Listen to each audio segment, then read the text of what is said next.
بەڕاستی ئێوە جەنابی ماکسیمیلیانن؟ یانێ دەبێ بڕوا بکەم کە ئەولادی ئێوەم؟ هەرەو دەمەی کە لە خەو هەستام زانیم کە ڕووداوێکی ناهاسایی ڕوویداوە، بەڵام نەمدەزانی ئەو ڕووداوە ئەم هەمووە سەیر و سەمرەیە.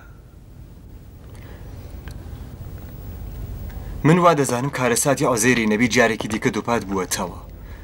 پێغەمبەرێکە دەیویست بزانێ خۆدا چۆن مردووەکان زیندوو دەکاتەوە و خۆدا ئەوی بۆ 100 ساڵی مەسیحی مراند و پاشان زیندوو کردەوە تا چۆنیەتی زیندووکردنەوەی مردووەکان پیشان بدات. ئێوە 300 ساڵ لەو ئەسکەوتەدا نووستبوون و خۆتان نەتان دەزانی.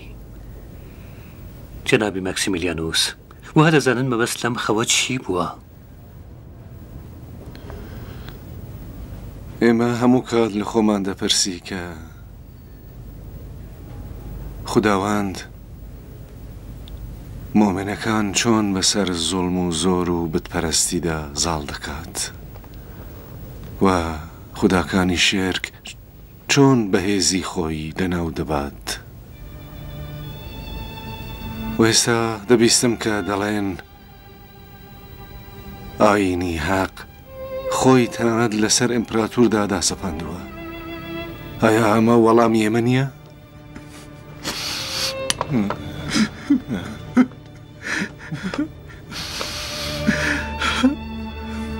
ئایا تۆ باپیری گەورەی منی؟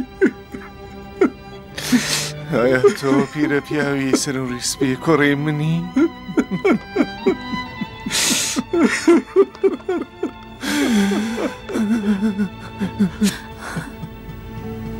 بە دوورستی نازانم چی ڕووی داوە، بەڵام دڵنیام کە ئێوە جەنابی ماکسیمیلیانن. من چەند جار ئێوەم لە خەوندا دیوە. سەیرە، هێلێنیش هەموو کات خەونی دەدی. ئێرکمیدی من بەستە زمان هێلێن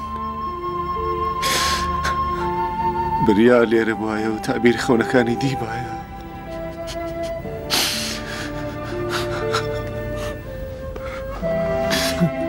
ئێرکمید نزیک بە 250 ساڵ لەمەبەر لە دنیا چوو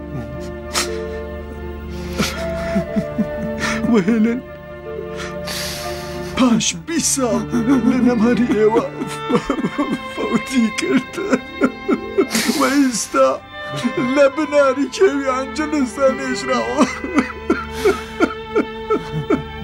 لە بناری کێوی ئەنجلۆس؟ قەبرێکە لە ژێرە و دارەدایە؟